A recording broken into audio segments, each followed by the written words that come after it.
Hello friends, मैं हूँ गौरव और आज विज्ञान काफी आधुनिक जरूर है, लेकिन फिर भी हमारे पृथ्वी में कुछ कुछ ऐसे हिस्से हैं जिन्हें हम अभी तक समझ नहीं पाए हैं। हम बात कर रहे हैं ओशंस यानी महासागरों की, जो पूरे पृथ्वी की 3/4 जमीन घेरती है। माना जाता है कि आज हम अंतरिक्ष के बारे में ज्यादा जानते हैं, लेकिन जब बात आती है महासागरों की तो हमें अंदाजा भी नहीं है कि इनकी अंधेरी गहराइयों में क्या क्या रहस्य दबे हैं। हम सब जानते हैं समुद्र की सबसे गहरी जगह है जिसे कहते हैं मरियाना ट्रेंच, जो पैसिफिक ओशन के अंदर एक विशाल सा 2550 किलोमीटर फैला हुआ विशाल सा गड्ढा है। इस गड्ढे की एवरेज गहराई है लगभग 8 किलोमीटर, लेकिन इसी गड्ढे में एक और विशाल और गहरा सा गड्ढा है जिसने वैज्ञानिकों के होश उड़ा दिए हैं। ये गड्ढा मरियाना ट्रेंच के भी और 3 किलोमीटर गहराई में जाता है, जो इसे कुल मिला के 11 किलोमीटर गहरा बना देता है समुद्री सतह से।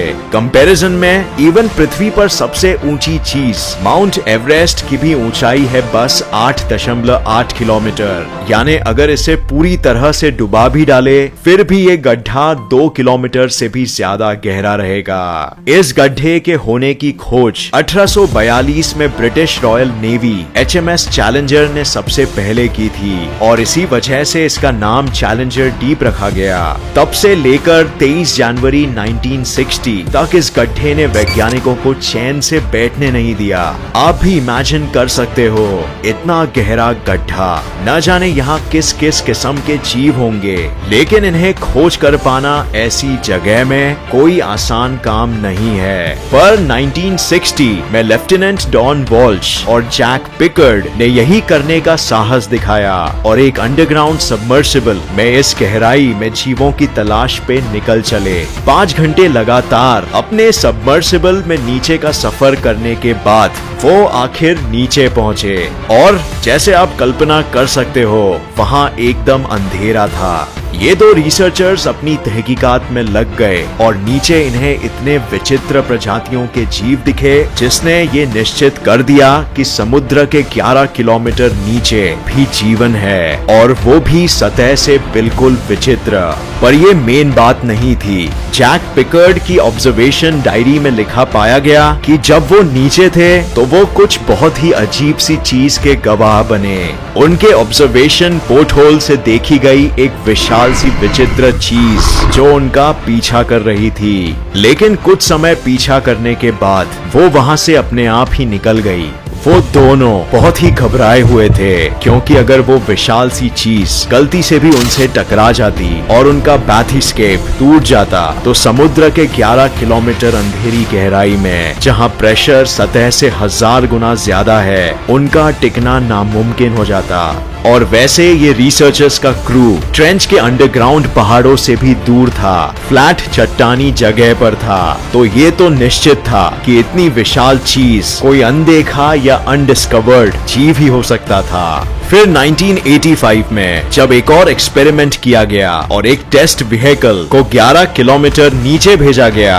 वो एक्सपेरिमेंट व्हीकल को लोहे के स्ट्रिंग से बांधा गया था ताकि उस पर रिसर्चर्स की पकड़ मजबूत रहे। पर जैसे ही वो नीचे 11 किलोमीटर की गहराई में पहुंचा, कुछ ही पलों में रिसर्चर्स को ऐसा महसूस होने लगा कि कोई वो व्हीकल को नीचे से दबोच कर अपनी तरफ खींच रहा है, और वो खिंचाव बहुत ही शक्तिशाली था। और रिसर्चर्स ने उस व्हीकल को वापस ऊपर खींचने की भी कोशिश की, लेकिन वो जगह से हिलता ही नहीं। कुछ घंटे बाद ये खींचातानी खत्म हुई और वो व्हीकल को रिसर्चर्स कामयाबी से ऊपर ला पाए, लेकिन जब उन्होंने उस व्हीकल की हालत देखी तो वो तंग रह गए। वो व्हीकल को पूरी तरह तहस महस कर दिया गया था और उसके चारों बाजू विशालकाय दांतों के निशान थे। देख के ही पता चल रहा था कि इसे किसी विशाल से जीव ने खाने की कोशिश की थी। कुछ स्टील के केबल्स भी टूटे हुए पाए गए, जिसने ये साफ इशारा किया कि ये जीव बहुत ही शक्तिशाली था।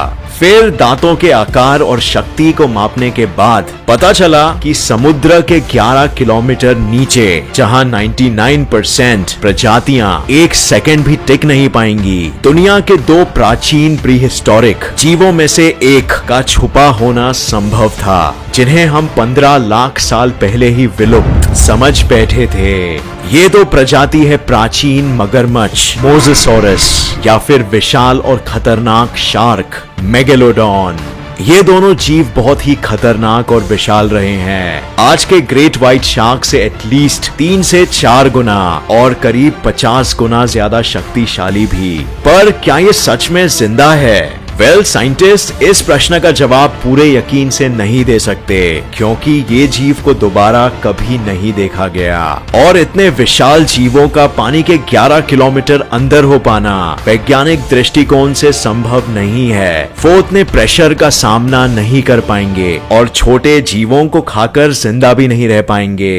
लेकिन ये भी हो सकता है कि वो जीव वहाँ भटक गया था या ऐसे ही कुछ पलों के लिए सैर करने आया था। ये रहस्य अभी के लिए फाइलों में दबा दिया गया है। असल सच्चाई जानने के लिए हमें कुछ साल और रुकना पड़ेगा। पर यही सिर्फ ऐसा रहस्य नहीं है जो साइंटिस्ट को परेशान कर रहा है। इनफैक्ट ये तो फिर भी संभव है। पर जो घटना 1977 में हुई थी पैसिफिक ओशन में, उसने तो वैज्ञानिकों के होश ही उड़ा दिए थे। NOAA यानी national oceanic and atmospheric administration ने समुद्र के नीचे से आती हुई एक ऐसी आवाज की फ्रीक्वेंसी रिकॉर्ड की थी जो किसी जीव की आवाज लग रही थी। लेकिन ये आवाज कोई आम जीव की नहीं थी। ऑलमोस्ट 6000 किलोमीटर दूर तक ये आवाज की फ्रीक्वेंसी सफर करके अंडर वाटर माइक्रोफोन्स तक पहुंची थी, जिसे यकीन कर पाना ही मुश्किल था। ये आवाज कुछ इस तरह से सुनाई दी।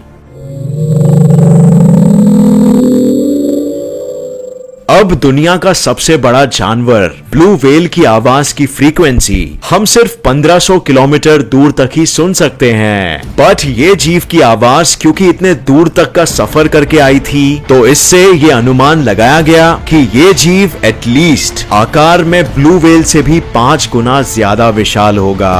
अब आप लोगों का तो पता नहीं, बट ये सुनकर ही होश उड़ जाते हैं। कंपैरिजन के तौर पर ये है हम इंसान और ये है द ब्लू व्हेल, 100 फीट लंबी और 200 टन वजन में।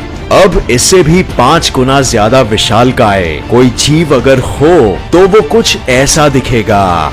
सोचकर ही अजीब लगता है, राइट? ये आकार में बिल्कुल कोई सी मॉन्स्टर जैसे क्रैकन या लेवाइथन जैसा लगता है। पर 2012 में साइंटिस्ट ने एक्चुअली ये बयान दिया कि ऐसी फ्रीक्वेंसीज की आवाजें आइसबर्ग्स के टूटकर पानी में गिरने से भी उत्पन्न हो सकती है। पर क्या उस घटना की यही सच्चाई थी? वेल, मुझे तो नहीं पता। आपको क्या लगता है? वैसे हम आज तक हमारे महासागरों की सिर्फ 5% ही खोज कर पाए हैं। बाकी का 95% बिल्कुल अनडिस्कवर्ड है। साइंटिस्ट का मानना है कि आज हम बस 14% समुद्री प्रजातियों से ही वाकिफ है और बाकी के प्रजाति इस विशाल